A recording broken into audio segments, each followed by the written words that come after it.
ପିଲାମାନେ କେମିତି ଅଛନ୍ତି? ସମସ୍ତେ ଭଲ ତ? ମୁଁ ଲିଙ୍ଗରାଜ ଆଉ ସମସ୍ତଙ୍କୁ ସ୍ୱାଗତ କରୁଛି ମୋର ସାଇନ୍ସର ଦ୍ୱିତୀୟ ଅଧ୍ୟାୟକୁ। ଆଜି ଆମେ ପଢ଼ିବା ଭୌତିକ ବିଜ୍ଞାନ ଦଶମ ଶ୍ରେଣୀର ଦ୍ୱିତୀୟ ଭାଗକୁ। ଏଠି ଦେଖନ୍ତୁ ସମସ୍ତେ ଆମେ ସେଇ ଯେଉଁ ଅଧାରୁ କାଲି ଅଟକେଇଥିଲେ ସେଇଟାକୁ ଆଜି ଆଉ ଥରେ ଦଶମ ଶ୍ରେଣୀର ବାକି ସବୁ ଜିନିଷ ଏବେ ଆମେ ପୁରା କରିବା। ଏବେ ଡାଇରେକ୍ଟ ଯାଉଛି ମୁଁ ଯେଉଁଠି ଛାଡ଼ିଥିଲେ ସେଦିନ କାଲି। ସମତୁଳ ରାସାୟନିକ ସମୀକରଣ। ଏଇଠି ଆମେ ଅଟକିଥିଲେ ସମତୁଳ ରାସାୟନିକ ସମୀକରଣ, ସେଇଠୁ ସିଧା ପଢ଼ିବା ଆରମ୍ଭ କରିବା। ସମତୁଳ ରାସାୟନିକ ସମୀକରଣ ଆଉ ଯାହା ଦରକାର ପଡ଼ିବ ମୁଁ ଏଇଠି ସେଥିରେ।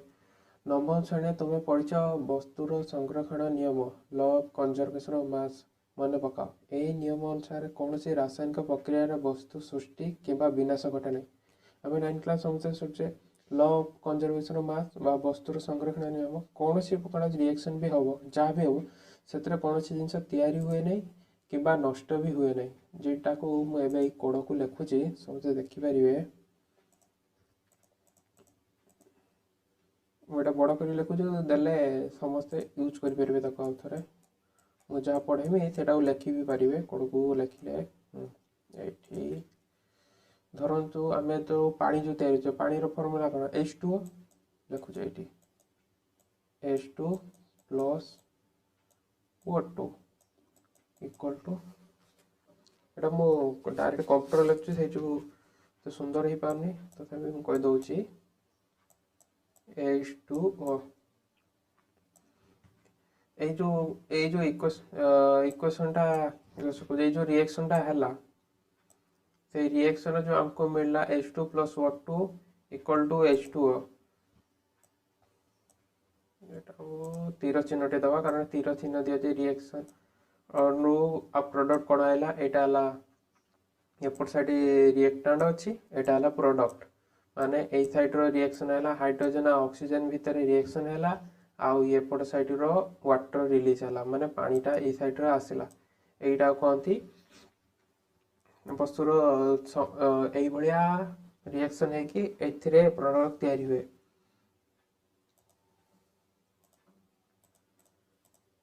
ଠିକ୍ ଅଛି। ସମତୁଳ ରାସାୟନିକ ସମୀକରଣ। ନବମ ଶ୍ରେଣୀ ତୁମେ ପଢ଼ିଛ ସଂରକ୍ଷଣ ନିୟମ, ଲ ଅଫ୍ କନଜରଭେସନ୍ ମାସ୍। ମନେ ପକା, ଏହି ନିୟମ ଅନୁସାରେ କୌଣସି ରାସାୟନିକ ପ୍ରକ୍ରିୟା ବସ୍ତୁ ସୃଷ୍ଟି କିମ୍ବା ବିନାଶ ଘଟେ ନାହିଁ, ଅର୍ଥାତ୍ କୌଣସି ରାସାୟନିକ ପ୍ରକ୍ରିୟା ଉତ୍ପାଦନ ଥିବା ମୌଳିକ ଗୁଡ଼ିକର ମୋଟ ବସ୍ତୁତଃ ପ୍ରତିକାରକ ଥିବା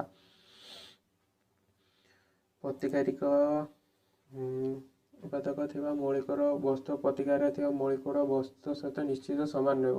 ଏପଟେ ଯେତିକି ହାଇଡ୍ରୋଜେନ୍ ଅକ୍ସିଜେନ୍ ହେଲା, ସେପଟେ ସେତେ ହାଇଡ୍ରୋଜେନ୍ ଅକ୍ସିଜେନ୍ ରିଲିଜ୍ ହେଇଛି। ଏଠି ଦୁଇଟା ଅକ୍ସିଜେନ୍ ହେଇଛି, ଏଟାକୁ ମୁଁ ଧରୁଛି ଇକ୍ୱେସନଟା ଯେଉଁ ଆମର ସମାନ ମିଶିନି, କାରଣ ମୁଁ ଦୁଇ ସାଇଡ୍କୁ ସମାନ କରିନି। ସମାନ କରିଦେଲେ କି ଦେଖି ଦେଉଛି ସେ ସେମ୍ ହେଉଛି କି ନାହିଁ ସମସ୍ତେ ଜାଣି। ଇକ୍ୱେସନଟା ଗୋଟେ ବାଲାନ୍ସ କରିଦେଲେ ସମାନ ହେଇଯିବ। ବାସ୍, ଏଠି ଦେଖନ୍ତୁ ଦୁଇଟା ହାଇଡ୍ରୋଜେନ୍, ଏଠି ଦୁଇଟି ହାଇଡ୍ରୋଜେନ୍ ଅଛି, କିନ୍ତୁ ଅକ୍ସିଜେନ୍ ଗୋଟେ ଅଛି। ଏଠି ଦୁଇଟା ଅକ୍ସିଜେନ୍ ଦରକାର, ତେଣୁ ହାଇଡ୍ରୋଜେନ୍ ଆଗରୁ ଆମେ ଗୋଟେ 2 ଲଗେଇଦେବା। ଦୁଇଟା ହାଇଡ୍ରୋଜେନ୍, ଏଠି କେତେ ହେଲା? 4ଟା ହାଇଡ୍ରୋଜେନ୍ ହେଇଗଲା, କିନ୍ତୁ ଅକ୍ସିଜେନ୍ 2ଟା ହେଲା। ଏଇ ସମୀକରଣକୁ ସମାଧାନ କରିବା ପାଇଁ ଟିକେ ଲିମ୍ବି ଦେଲେ ହେଇଯିବ। ବାସ୍,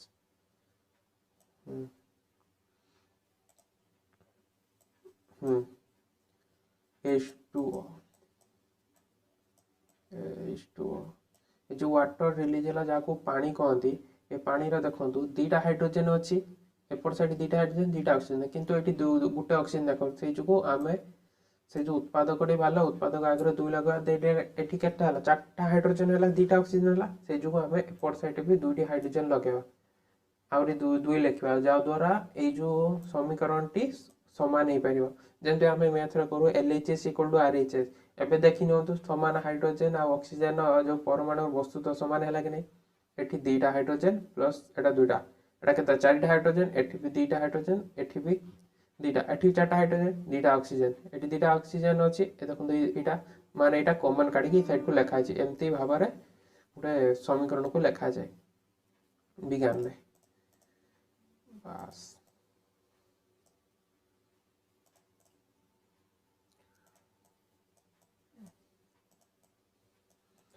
ଅନ୍ୟ ପ୍ରକାର କହିଲେ ପ୍ରତ୍ୟେକ ମୌଳିକ ପରମାଣୁର ଗୁଡ଼ିକର ସଂଖ୍ୟା ରାସାୟନିକ ପ୍ରତିକ୍ରିୟା ପୂର୍ବରୁ ଓ ରାସାୟନିକ ପ୍ରତିକ୍ରିୟା ପରେ ସମାନ ହେବ। ଏଣୁ ଆମକୁ ସୂଚକ ରାସାୟନିକ ସମୀକରଣ ସମତୁଲ କରିବାକୁ ପଡ଼ିବ। ରାସାୟନିକ ସମୀକରଣ 1.2 ସମତୁଲ ବାଲାନ୍ସ କି ଏ ଯେଉଁ 1.2 ଲେଖା ହେଇଛି ଏଇଟା ବାଲାନ୍ସ ଅଛି କି ତା ବିଷୟରେ ସେ ପଚାରିଛି। ଛୋଟ କରିଦେଲେ ଜଣାପଡ଼ିବ। ବାସ୍ ରାସାୟନିକ ସମୀକରଣ 1.2 ସମତୁଲ ବାଲାନ୍ସ କି ଦେଖନ୍ତୁ ଏଇଟା ମାଗ୍ନେସିୟମ ଏଠି ଗୋଟେ ଅଛି, ଏପଟେ ମାଗ୍ନେସିୟମ ଗୋଟେ ଅଛି, ଦୁଇଟି ଅକ୍ସିଜେନ ଅଛି କିନ୍ତୁ ଏଠି ଗୋଟେ ଦେଖାଉଛି। ତେଣୁ ଏଠି ଯଦି ଆମେ ଏଠି କେମିତି ଆକୁ ସମୀକରଣକୁ ସମାନ କରିପାରିବା ଏଠି ମୁଁ ଟିକେ ଜଣେଇ ଦେଉଛି। ଏଠି ଯଦି ଦୁଇଟା ଅକ୍ସିଜେନ ଅଛି ଆମେ ଏଠି ଦୁଇଟା ଲେଖିବା। ଗୋଟେ ସେକେଣ୍ଡ,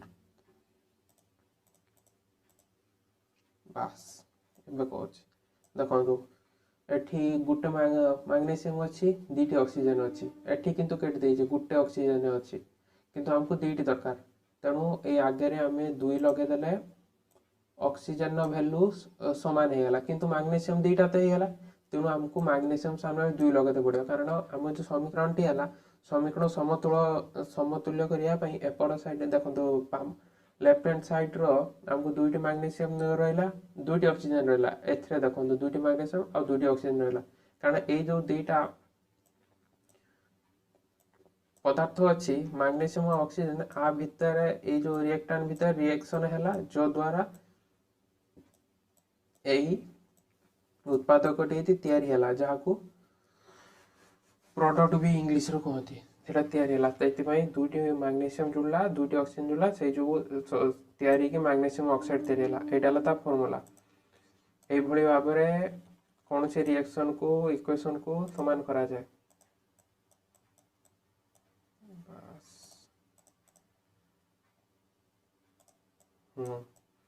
ତୁମ ପାଇଁ କାମ 1.2 ରାସାୟନିକ ପ୍ରତିକ୍ରିୟା ସମୀକରଣ କର।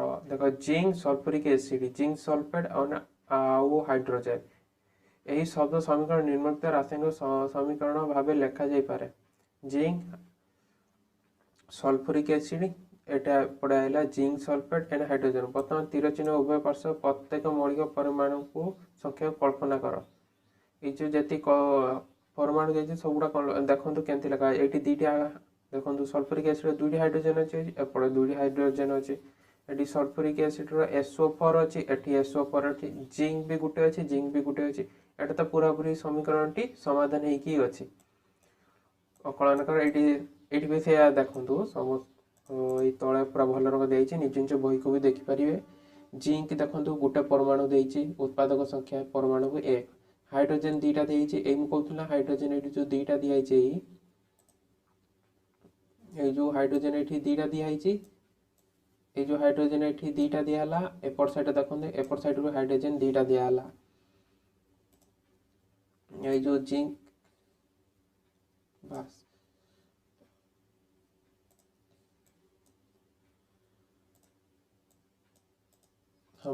এটা দেখନ୍ତୁ জিঙ্ক এটি হাইড্ରୋଜେନ୍ ଦୁଇଟା, ଏପଟ ସାଇଡ୍ ଦେଖନ୍ତୁ ହାଇଡ୍ରୋଜେନ୍ ଦୁଇଟା ଦେଇଛି। ଏଠି ସଲଫର ଏଠି ଗୋଟେ ଅଛି, ଏପଟ ସାଇଡ୍ ଦେଖନ୍ତୁ ସଲଫର ଗୋଟେ ଅଛି, ଅକ୍ସିଜେନ୍ 4ଟା ଅଛି, ଏପଟ ସାଇଡ୍ ଅକ୍ସିଜେନ୍ 4ଟା ଅଛି। ପୁରାପୁରି ସମାନ ହିସାବରେ ଦିଆହେଇଛି। ଏବେ ଦ୍ୱିତୀୟ ପେଜକୁ ଯିବା, 4 ନମ୍ବରକୁ।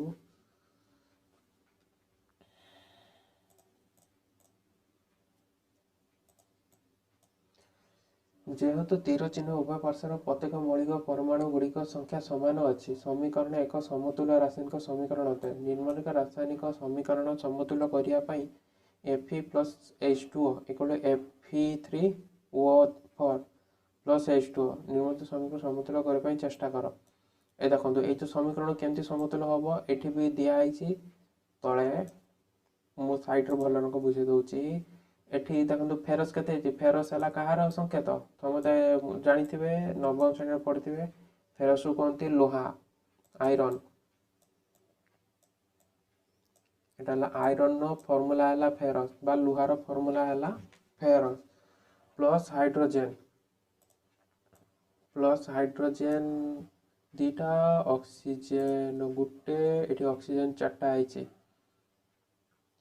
Oxygen 4ଟା, hydrogen 4ଟା। ଏଠି ଦେଖନ୍ତୁ ପଢ଼ିକି ବି ମୁଁ ନିଜେ ବି ଟିକେ ବୁଝେଇଦେବି କିନ୍ତୁ ପଢ଼ିକି ବୁଝେଇଲେ ଭଲ ହେବ। ରାସାୟନିକ ସମୀକରଣ ସମତୁଲ କରିବା ପାଇଁ ପ୍ରଥମେ ଆମେ ସାଂକେତିକ ଚତୁଃପାର୍ଶ୍ୱରେ ଚତୁଃପାର୍ଶ୍ୱରେ ବକ୍ସ ଅଙ୍କନ କର। ବକ୍ସ ଅଙ୍କନ କର ସମୀକରଣ ସମତୁଲ କରିବାର ବାକ୍ସ ଉତ୍ପାଦନ କୌଣସି ପରିବର୍ତ୍ତନ କର ନାହିଁ। ଏଫି ଯୋ ସୋପାନଠୁ ସମତୁଲ ସମୀକରଣର ପ୍ରତ୍ୟେକ ଉତ୍ପାଦକ ଥିବା ପ୍ରତ୍ୟେକ ମୌଳିକ ପରମାଣୁ ସଂଖ୍ୟା ତାଲିକା ପ୍ରସ୍ତୁତ କର। ଏଠି Fe1 ହାଇଡ୍ରୋଜେନ 2 ଅକ୍ସିଜେନ ଉତ୍ପାଦକ ପରମାଣୁ ସଂଖ୍ୟା 3, 2, 4 ସେଇଭଳି ଭାବେ ଲେଖାଯାଏ। ସାଧାରଣ ଅଧିକାଂଶ କ୍ଷେତ୍ରରେ ସମୀକରଣ ମଧ୍ୟରେ ଯେଉଁ ଯୌଗିକ ସର୍ବାଧିକ ସଂଖ୍ୟକ ପରମାଣୁ ଥାଏ ସେହି ଯୌଗିକ ପରମାଣୁକୁ ପ୍ରଥମେ ସମତୁଲ କରିବାକୁ ସୁବିଧାଜନକ ହୁଏ। ଏହି ଯୌଗିକଟି ପ୍ରତିକାରକ କିମ୍ବା ଉତ୍ପାଦକ ହୋଇପାରେ। ଏହି ଯୌଗିକକୁ ସର୍ବାଧିକ ପରମାଣୁ ଥିବା ମୌଳିକକୁ ବାଛି ତାକୁ ପ୍ରଥମେ ସମତୁଲ କରିବା ପାଇଁ ଚେଷ୍ଟା କର।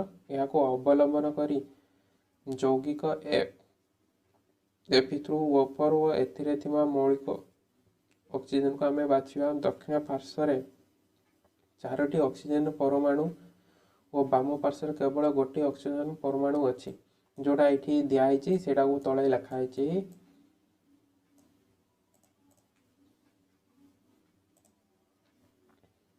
ଅକ୍ସିଜେନ ପରମାଣୁ ସମତୁଲ କରିବାକୁ ଆରମ୍ଭ H2O ଯାହାକୁ ପାଣି କୁହନ୍ତି ସେଥିରେ ଗୋଟେ ପରମାଣୁ ଅଛି।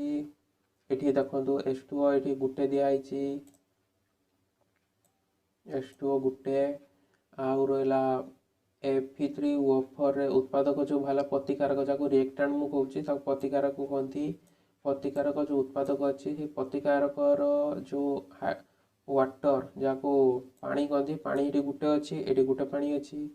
ସମତଳ ଏଠି 1x4 ଏପଟେ 4 କାରଣ ଦେଖନ୍ତୁ ଏ ଯୋଉ ଏଠି ପାଣି କେତେ 4ଟା ଦେଇଛି, ଏପଟ ସାଇଡ୍ ଗୋଟେ ଅଛି, ତେଣୁ ଏପଟ ସାଇଡ୍ରେ 4 ଗୁଣନ କଥା ପଡ଼ିବ। ଏଇ ତଳେ ଦିଆହେଇଛି 4 ଗୁଣନ କଥା ପଡ଼ିବ। ଏଇଠି ପୁରା ଭଲ ଭାବରେ ଲେଖା ହେଇଛି। ଏଇ ଯୋଉ 1.6 କୁ ଦେଖନ୍ତୁ ସେଠି ଲେଖା ମନେ ରଖିବାକୁ ହେବ ଯେ ପରମାଣୁ ସଂଖ୍ୟାକୁ ସମାନ କରିବା ପାଇଁ ରାସାୟନିକ ପ୍ରତିକ୍ରିୟା ସହିତ ସମ୍ପୃକ୍ତ ଯୌଗିକ ମୌଳିକ ଗୁଡ଼ିକ ସଂକେତକୁ ଯାହାକି ବାକ୍ସ ମଧ୍ୟରେ ଅଛି ଆମେ ପରିବର୍ତ୍ତନ କରିପାରିବା ନାହିଁ। ଯାହା ବି ଅଛି ଏଇ ଯୋଉ ଏପଟ ସାଇଡ୍ରେ ଯୋଉ ରିଏକ୍ଟାଣ୍ଟ ଅଛି ଆଉ ଏପଟ ସାଇଡ୍ର ଯୋଉ ପ୍ରଡକ୍ଟ ବାହାରିଲା ଯୋଉ ପ୍ରତିକାରକ ଆଉ ଉତ୍ପାଦକ ଯେମିତି ରିଏକ୍ସନଟା ହେଲା, ଯୋଉ ରିଏକ୍ସନଟା ହେଇକି ବାହାରିଲା ଆମେ ସେ ରିଏକ୍ସନଟାକୁ କେବେ ବଦଳି ପାରିବା ନାହିଁ। ଏଟା ଯେତେ ଯାହା କଲେ ବି ଆମେ ସେ ରିଏକ୍ସନଟା ବଦଳି ପାରିବା। ଆମେ ଖାଲି ସେଇ ଯୋଉ ରିଏକ୍ସନଟାକୁ ସମତୁଳ କରିପାରିବା। ଯାହା ବି ଘଟିଲା ରାସାୟନିକ ପ୍ରତିକ୍ରିୟା ଯୋଉ ହେଇସାରିଛି ତାକୁ ବଦଳି ହେବ ନାହିଁ, ତାକୁ ଖାଲି ସମତୁଲ କରିବ। ଏଇଟାକୁ ମନେ ରଖିବାକୁ ପଡ଼ିବ। ଏଠି ଅଣ୍ଡରଲାଇନ୍ କରିଦିଅନ୍ତୁ। ମନେ ରଖିବାକୁ ପରମାଣୁ ସଂଖ୍ୟାକୁ ସମାନ କରିବା ପାଇଁ ରାସାୟନିକ ପ୍ରତିକ୍ରିୟା ସମ୍ପୃକ୍ତ ଯୌଗିକ ମୌଳିକ ସଂକେତକୁ ବାକ୍ସ ମଧ୍ୟରେ ଅଛି ଆମେ ପରିବର୍ତ୍ତନ କରିପାରିବା ନାହିଁ। ଉଦାହରଣ ସ୍ୱରୂପ ଅକ୍ସିଜେନ ପରମାଣୁ ସଂଖ୍ୟାକୁ ସମାନ କରିବା ପାଇଁ ଆମେ H2O କୁ ପୂର୍ବରୁ 4 ଗୁଣକୁ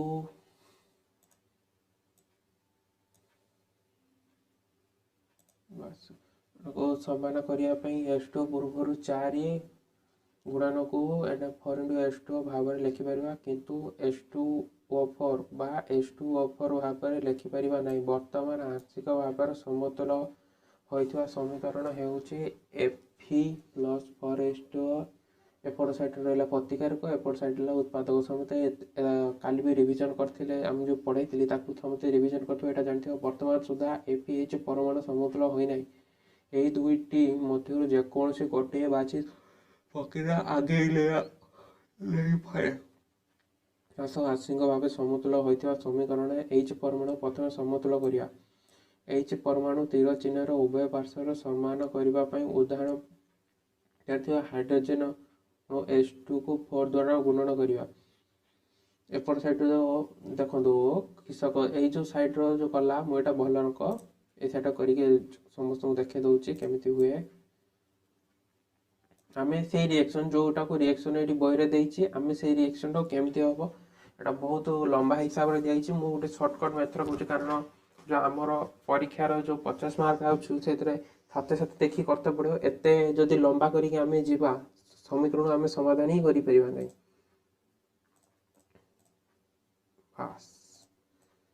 ଆମର फॉर्मूलाटा को आगे लिखिदेवा समीकरणटा को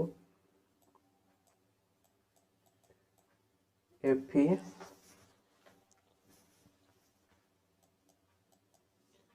प्लस 4H2O एपट जो रिएक्स एपट साइड जो प्रतिकारक आइला आउ उत्पादक आइला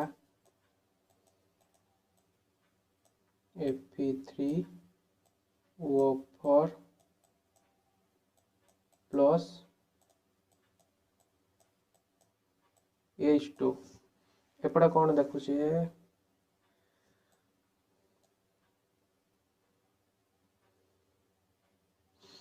4H2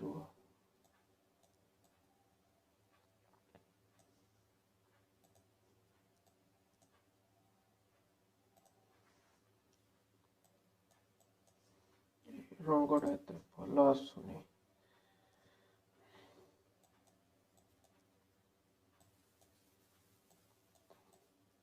देखो ये चारिटी ऑक्सीजन अच्छी आम ऑक्सीजन को समान करने आम ये H2O पाखे चारि गुणन कला ये केटा हाइड्रोजेन है ये 4 5 6टा हाइड्रोजेन हो गलानी किंतु एपर साइड केते जो उत्पादक वाला उत्पादक केते हाइड्रोजेन अच्छी ये देख पार हाइड्रोजेन 2टा अच्छी आमको दरकार केते 4टी 6टी दरकार आमको 6टी करने सामने आमको 4 गुणन करते पड़ो 4 गुणन कले एपट हाइड्रोजन भी बैलेंस हो गला देखो 4 4 5 6टी हाइड्रोजन हो सारा ऑक्सीजन केते है ऑक्सीजन 4टी एपटे 4टी पूरा सामान हो गला ये देखो Fe3 Fe केते अच्छी Fe एपटे देखो फेरस गुटे अच्छी एपट साइड फेरस 3टा अच्छी तेणु आमको एपट साइड फेरस को जदि 3 आम ये गुणन करवा ताने ये देखो ये जो रिएक्शन टी पूरा समतुल्य हो गला ये जो रासायनिक प्रतिक्रिया समतुल्य हो गला समस्ते यहाँ को खातार नोट करने यहीपरि भाव यहाँ परीक्षा भी आसबारे केमिति समीकरण देथिबो ता भितर कोटा समतुल्य रासायनिक समीकरण बाछि लेख यहाँ एपट साइड रहा प्रतिकारक एपट साइड रहा उत्पादक यहाँ रिएक्टेंट एपट प्रोडक्ट सब ये साइड लिख दिया एवं जीवा आकु से जिनसटा को एपट साइड देथिबो बास यही परमाणु चिन्ह समान पट करने छाड़ू समान पर ऊपर समीकरण लक्ष्य करी एवं तृतीय मौलिकटी बाछ एपर्यंत यह समतुल्य होना यह केवल गोटे मौलिक समतुल्य होगाक अच्छी सेटी हूँ फेरस मुझे कहूला ये फेरस समतुल्य होगाक अच्छी जोटा को 3 द्वारा गुणन कर समतुल्य कली से आर पृष्ठार बास ये देखो मुझे कहूला यही रंग हम ये है जोटा मुझे आगे कहली से जिनसा ये लिखाई समस्त ये लक्ष्य कर पारे बास ये साइड रो अच्छी ferrous plus hydrogen ferrous plus 4H2O एपट साइड रहा रिएक्टेंट एपट साइड है प्रोडक्ट है Fe3O4 प्लस 4H2O एपट आरंभ है 1Fe एपट साइड मुझे कहते एपट साइड 1Fe अच्छी एपट साइड जोड़ा उत्पादक बाहर प्रतिकारक उत्पादक 3टी Fe3 प्लस O4 ये जो जिनसटी लिखाला एपट साइड को आसला 3टी आईला सेपट से Fe3 प्लस O4 4H2O एवं तापर सोपान कौन देखा Fe3 4H2O Fe3 4H2O सर्वशेष आम समीकरण उभय पार्श्व प्रत्येक मौलिक परमाणु संख्या को गणि समतुल्य कर सारी समीकरण सठिकता जांच कर समीकरण उभय पार्श्व मौलिक परमाणु संख्या सामान हो जाइए तेणु वर्तमान यही समीकरण टी समतुल्य होइछि बाक्सरे उठाईदेले निम्नलिखित समतुल्य रासायनिक समीकरण 1.9 मिलिबो ए देखो बाक्सटे उठेदेले से समीकरण टी मिलगला बाक्स देखिए परीक्षा हेल्ले तुम समझे कर मुझा सर्टकट मुझे डायरेक्ट से आग पेज लिखिदेली ये किंतु समस्त को मुझा डायरेक्ट ये लिखिदेली किंतु समस्ते जमती बाक्स देखि सोपान 1 सोपान 2 सोपान 3 करी लेखती सेमिति समस्ते लेखिबो तेने परीक्षार भल हम। उभय पार्श्वर मौलिक संभावना हो जाए तेणु बर्तमान समुद्र रासायनिक समीकरण हम समीकरण प्रत्येक सोपान निर्दिष्ट मौलिक परमाणु सह उभय पट समान सोपान समतुल समतुल यही पद्धति परख निरीख पद्धति कहुए या समतुल करने पद्धति को परख निरख पद्धति कहुए। ये देखो ये आ गोटे सर्ट क्वेश्चन आइला समतुल करने समीकरण समीकरण परख निरख पद्धति कौन यही रासायनिक समीकरण समतुल करने जो आगर आ पछरे उत्पादक आउ प्रतिकारक भितर समतुल रखापी जो आम नंबर व्यवहार परमाणुर जिनस ऐड करूँ कि डिवाइड करूँ ताको परख निरख पद्धति कहुए पद्धति को परख निरख पद्धति कहुए। ये देखनी तू समस्या इम्पोर्टाट अच्छे आपको नोट करने प्रतीक सूचना भौतिक अवस्था प्रतीकर सूचना writing symbol of physical state ऊपर दिया था समतुल समीकरण को मनोयोग सह निरीक्षण कर यही समीकरण टी 1.9 तो 1.119 उपरे प्रत्येक प्रतिकारक उत्पादक भौतिक अवस्था विषय किसी सूचना देउछि कि यही समीकरण समान भौतिक अवस्था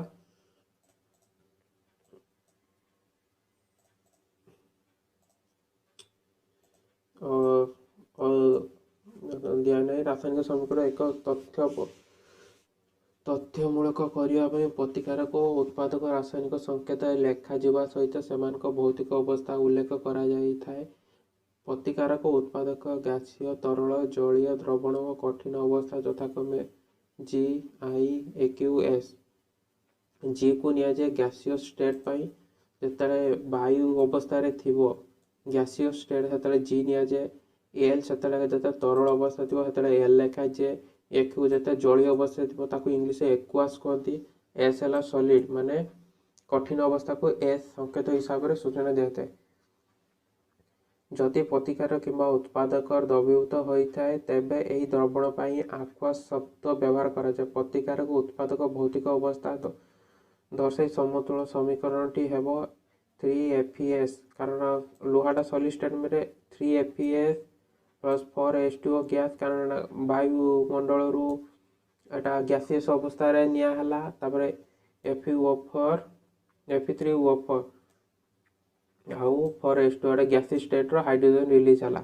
एटी दला तो को जिबा एठारे उल्लेख करा जाई पारे जे एही प्रतिक्रिया जल को बाष्प अवस्था रे व्यवहार करा जाइथिबारु एहाको दर्शाया पई H2O सहित जी प्रतीक व्यवहार करा जाइछि। साधारणतः भौतिक अवस्था गुड़ी दर्शाइबा आवश्यकता नथिले रासायनिक समीकरण रे सेगुड़ अंतर्भुक्त करा जाय नाही। देखंतो जतने कौन सी रिएक्शन टी हुए भौतिक अवस्था को दर्शाइबा आवश्यकता नथिले रासायनिक समीकरण सेगुड़ अंतर्भुक्त करा जाय। कौन धर जो गुटे जिनसटा दियाला H2 + H2 रिएक्टेंट भीतर आ जो प्रोडक्ट वाला जो प्रतिकारक उत्पादक तैयारी हला सेथरे जदी हमको दरकार नहीं मागी नहीं आम यदि अजथार ये सॉलिड गैसियस स्टेट नदेले भी चलो केवल रासायनिक प्रतिक्रिया संपादन ताप चाप उत्प्रेरक इत्यादि भली प्रतिकारक सत्त गुड़ समीकरण मध्य तीर चिन्ह उपरे किंबा तले दर्शाई था। उदाहरण स्वरूप ये देखो गोटे दीटा दिखाई इक्वेशन ताकू केमती समतुल कराला से ऊपर देखंतु CO प्लस 2H2O से दीटा गैसियस स्टेट आते 340 ATM माने नॉर्मल 340 एटमॉस्फेरिक ATM रो फुल फॉर्म है atmospheric temperature atmospheric CH3 plus OH 1H2O 6CO2 plus C gaseous state plus 12H2O एटा लिक्विड स्टेट रो वाटर को नियाला तापर सूर्यालोक chlorophyll C6H12O6 plus 6O2 plus 6H2O एटा जो आमे जो जान पिला माने जो आमे ग्लूकोज खाउचे ने ना एटा ग्लूकोज रो फार्मूला खाइबा ग्लूकोज एटा हला आमे जो पत्र रे जो ଫଟୋସିନ୍ଥେସିସ୍ हुए से फोटोसिंथेसिस रो एटा हला फॉर्मूलाटी एटा मने रखिथिबे एटा गोटे इंपोर्टेंट जिंस एटा फोटो गछर जो फोटोसिंथेसिस हुए परीक्षा भी आसीबो से तार फॉर्मूलाटी लेख एटा हला तार से फॉर्मूलाटे 6CO2 प्लस 12H2O जेमती वायुमंडल रू कार्बन डाइऑक्साइड टाकू से प्रथमे नेला ग्रहण कला गछ पत्र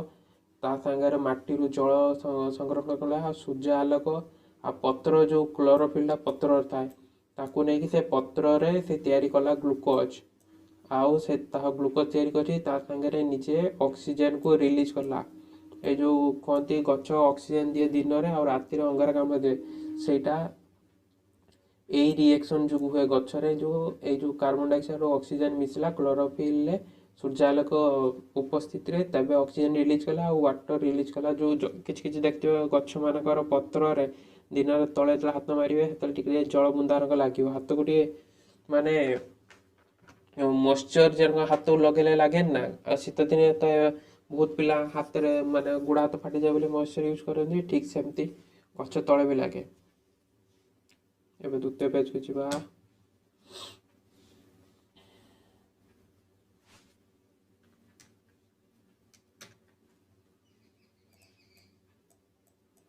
यही सोपान को अवलंबन करी एही अध्याय दिशा समीकरण 1.2 को समतल करि परिबो कि प्रश्न ये जो किछड़ा प्रश्न देछि ताको एबे देख एबे मुटे कहि दोछि मैग्नीशियम पात को बाहर जळेबा पूर्व काहे कि सफा करबा अछि निम्नलिखित हाइड्रोजन क्लोराइड था विभिन्न प्रकार रासायनिक प्रतिक्रिया टाइप्स ऑफ केमिकल आम्भे माने नवम श्रेणी रो पढिछु जे रासायनिक प्रतिक्रिया समय गोटे मौलिकर परमाणु गुड़िक अन्य एक मौलिकर परमाणु गुड़िक परिवर्तन हुए नहीं केवल परमाणु गुड़िक अंतर्धान हो जाए नहीं किंबा अन्य कौन आसी आविर्भूत हुए नहीं माने टिका जो मु कहिथिले ना कौन से गोटे रिएक्शन धरो जो हैला एपट साइड रे हैला रहिला रिएक्टेंट एटा एपट देखाबनी मु टिके मझिरा कर दउची एपट धरो जो ए जो देखंतु एपट साइड रे रहिला जो रिएक्टेंट आ एपट साइड जो प्रोडक्ट रहिला कारण तीर चिन्ह केपट देइची बाम पटु डाहण पटु को तीर चिन्ह देइची तेनु एपट साइड टा रिएक्टेंट माने उत्पादक ना एपट साइड रे उत्पादक फेर बुली गली एटाको टिके रहंतु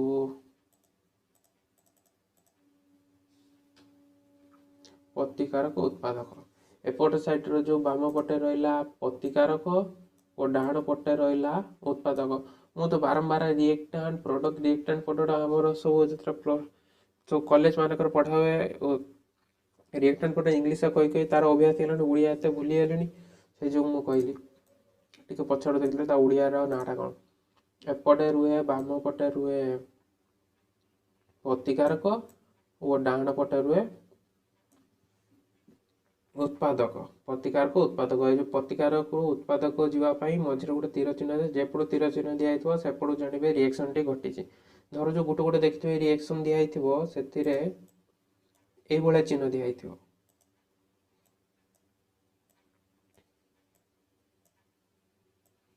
एपट साइड दिया किसी रिएक्टेंट दिया माने प्रतिकारक दिया एपट साइड भी किसी उत्पादक दिया प्रतिकारक उत्पादक दी साइड दिया माने से रिएक्शन टी माने रिभर्सेबल माने से फेर थरे से रिएक्शन है कि जंती कहूँ धर जो पानी रखिले H2O ताको धर जो आमे से गोटे रिएक्शन कहूँ तीर चिन्ह डबल इक्वेशन वाला H2O एटा लिक्विड स्टेट रो लिक्विड भल रख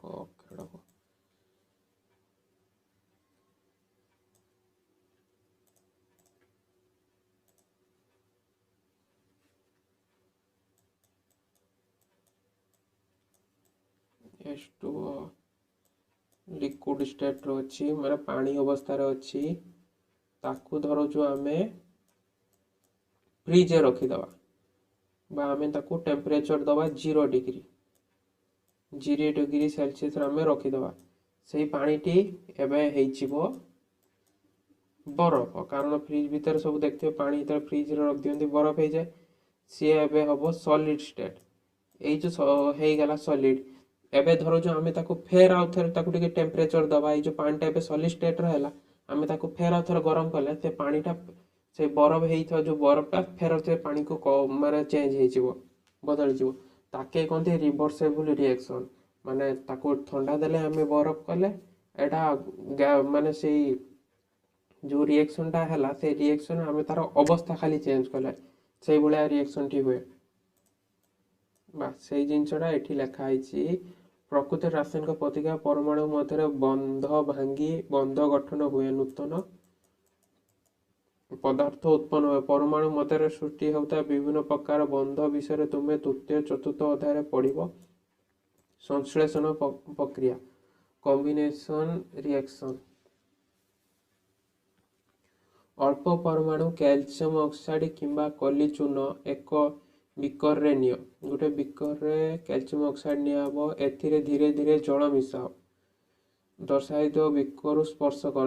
ଦେଖ ଯୋଉମାନଙ୍କ ଘରେ ବାପା ମାନେ ସବୁ କାମ କରୁଥିବେ, ଚୂନ ଫୁନ ଘର କାମ ହେରିକା ହେଇଥିବ, କିମ୍ବା ତମ ଘର ମାନଙ୍କର ବି ଯୋଉମାନେ ଘର ପୁଟି ଦିଆ ହୁଏ, କଲି ଚୂନ ସମସ୍ତେ ଜାଣିଥିବ। କ୍ୟାଲସିୟମ ଅକ୍ସାଇଡ୍ ଆଉ ଯେତେବେଳେ ୱାଟର ମିଶେ, ସେତେବେଳେ ସେ କଲି ଚୂନ ଆଉ ଯେତେବେଳେ ପାଣି, ଆଉ ଦେଖି ମୁଁ ଘର କାମ କରୁଛି, ତମେ ସମସ୍ତେ ତ ପାନ ଖାଇଥିବେ। ଯୋଉ ପାନ ଦୋକାନୀ ଯେତେବେଳେ ପାନ କଲି ଚୂନ ଆଣେ, ଯେତେବେଳେ ସେ ପାଣିରେ ପକା ଦେଖିବେ ଗୋଟେ ବୁଡୁ ବୁଡୁ ବୁଡୁ ବୁଡୁ ଶବ୍ଦ ହେଇକି, ଆଉ ଗୋଟେ ଜଳିଉଥିବା ରଙ୍ଗ ଗୋଟେ ଅଲଗା ରଙ୍ଗ କଲି ଚୂନ, ପୁରା ଖାରିଆ ବାସ୍ନା ଗୋଟେ ଆସେ। ଆଉ ସେ ପାଣି ଭିତରେ ପାଣିଟା ବି ଗରମ ହେଇଥିବ। ଯେତେବେଳେ ସେ ପାଣିରେ ପକେଇବ, ଗୋଟେ ଲୁହା ଜାଗାରେ ରଖିଥିବ, କୌଣସି ନର୍ମାଲ କୌଣସି ଅଲଗା ଜାଗା ରଖିଲେ ସେ ତଲିରି ଯିବ। ଯୋଉ ପ୍ଲାଷ୍ଟିକ ଜାଗାରେ ଯଦି ତମେ କଲି ଚୂନ ଆଉ ପାଣି ମିଶେଇ ଦବ, ଆଉ ପାନ ଦୋକାନୀ ମାନେ ଦେଖିବେ ସେମାନେ ରଖିବେନି, ଲୁହା ଜାଗା ରଖିଥିବେ। ଯଦି ପ୍ଲାଷ୍ଟିକ ଜାଗା ରଖିବେ ସେଟା ମିଳେଇଯିବ, ଏତେ ଜୋର ଗରମ ହେଇଥାଏ ପାଣିଟା। ଦେଖନ୍ତୁ ସେଇଠି ତାପମାତ୍ରା କିଛି ପରିବର୍ତ୍ତନ ହେଉଛି ନାହିଁ, ଅନୁଭବ କରୁଛ କି? କ୍ୟାଲସିୟମ ଅକ୍ସାଇଡ୍, କ୍ୟାଲସିୟମ ଅକ୍ସାଇଡ୍ ଜଳର ତୀବ୍ର ପ୍ରତିକ୍ରିୟା ଘଟି ପ୍ରଚୁର ପରିମାଣରେ ତାପ ନିର୍ଗତ ହେବା ସଙ୍ଗେ ସଙ୍ଗେ ସୀମିତ ଚୂନ ଷ୍ଟାକ୍ଲାଇନ୍ ଉତ୍ପନ୍ନ ହୁଏ। ମୁଁ ଯୋଉ ଟିକେ କହିଲି ନା, ବହୁତ ଯୋଉ ଗରମ ହେଇଥାଏ, ସବୁ ପ୍ଲାଷ୍ଟିକ ଜିନିଷ ତଳେ ଏଇ ରିଆକ୍ସନ ହେଇକି କ୍ୱିକ୍ ଲାଇମ୍ ଷ୍ଟାକ୍ଲାଇନ୍, ଏଇଟା ହିଁ ତାର ରିଏକ୍ସନ। କ୍ୟାଲସିୟମ ହାଇଡ୍ରୋକ୍ସାଇଡ୍ ସେଇଟା। ପିଲାମାନେ, ଯଦି ମୋ ଭିଡ଼ିଓ ତମମାନଙ୍କୁ ଟିକେ ବି ପସନ୍ଦ ଆସିଥିବ, ଆଉ ମୁଁ ପଢ଼ିଥିବା ଜିନିଷ ଯଦି ତମର ଟିକେ ବି କାମ ଲାଗିଥିବ, ତେବେ ମୋ ଚ୍ୟାନେଲକୁ ଲାଇକ୍, ସେୟାର ଏଣ୍ଡ ସବସ୍କ୍ରାଇବ୍ ବି କରିବେ।